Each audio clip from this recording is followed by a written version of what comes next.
done shopping and you just scan? Yeah. What the fuck?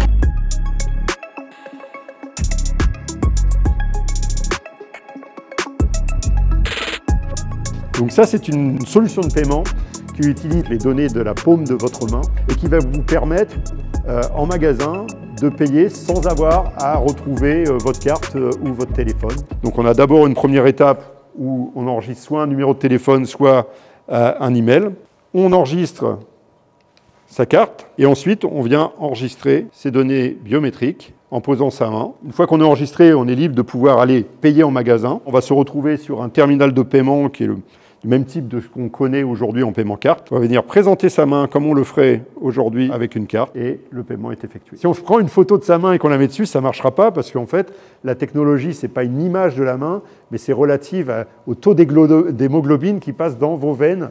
Donc c'est quelque chose d'extrêmement dynamique. Donc même si on vous coupe la main et qu'on la présente, ça ne marchera pas non plus. Toutes les données qui sont enregistrées là sont toutes enregistrées de façon digitale et anonymisée, donc complètement sécurisé en respect de toutes les règles aujourd'hui qui existent sur les données personnelles. Alors on utilise la main plutôt que le doigt ou le visage ou d'autres formes de biométrie parce que cette biométrie est la plus efficace. Cette biométrie est vécue par les consommateurs de façon moins intrusive. Quand on paye avec la paume de la main, on fait un geste exactement comme on le fait avec une carte, c'est-à-dire qu'on contrôle le déclenchement du paiement. Avec la reconnaissance faciale, on a toujours le doute qu'une caméra quelque part puisse nous avoir reconnus et déclencher un paiement. Donc, le premier objectif de cette technologie pour nous, c'est d'accélérer le paiement. On sait que pour de nombreux commerçants, la rapidité du paiement est importante parce qu'elle peut leur permettre de vendre plus. Comme dans certains pays, pour acheter de l'alcool, il faut pouvoir prouver que vous ayez plus de 18 ans.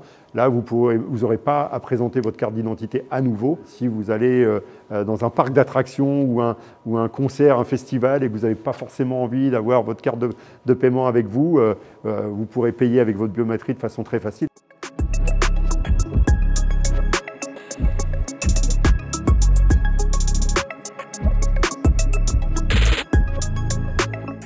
En Amérique du Nord, on est très avancé dans nos discussions pour avoir des tests terrain.